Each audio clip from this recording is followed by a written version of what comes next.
با افتخار روزی دعوت شونده شرکت فعالانه ساکنان، کارمندان ساحه‌های اقتصادی و اجتماعی ناحیه، آموزگاران و خوانندگان و دعوت شوندگان در ناحیه فیض‌آباد، جوانان وطن دوست این دیار با روحیه بلند میهن‌پرستی و صداقت به وطن برای حمایت مرز و بوم کشور اظهار آمادگی نمودند. ابراز گردید که محض شجاعت و مردانگی چنین جوانمردان وطن دوست است که قوه و اقتدار مدافعوی مملکت در زمانی صاحب استقلالی تحکیم یافته امن و ثبات و حفظ مظفریت‌های کشور تامین می‌گردد. جوانان وطن دوست ناحیه فیض‌آباد بهر حمایت مرز و بوم کشور در صف قوه‌های مسلح مملکت خدمت نمودن را برای خویش شرف بزرگ می‌حسابند. خدمت در صف قوه‌های مسلح را هر یک جوان پسر سینش به خدمت حربی رسیده باید قرض شهروندی و وظیفه اولین درجه خود دانند.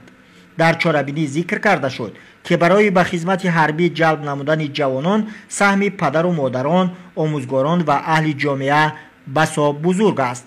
تأکید گردید که حس بلند وطن دوستی، اراده قوی و میل و رغبت جوانان برای خدمت به وطن ارتش ملی ما را در طول موجودیت خویش به یک نیروی توانا و پراقتدار تبدیل داد که امروز افسران و سربازان خدمت در صف قوه‌های مسلح جمهوری تاجیکستان را مایه افتخار می‌دانند. حمایت نعمت‌های مقدس چون استقلالیت، امن و ثبات، آزادی، منفعت‌های ملی و دولتی وظیفه هر یک فردی با ننگ و ناموس، وطن دوست و وطن پرور و خودشناس و خودآگاه بوده جوان پسران خدمت در صف قوه‌های مسلح کشور را همچون نشانه عالی شرفمندی، مکتب متانت و مردانگی و دلیری و باهمتی به جا می‌آورند. خدمت در صف ارتش ملی برای جوانمردان ناحیه فیض‌آباد مکتب جسارت و مردانگی به حساب رفته باعث افتخار و شرفمندی است.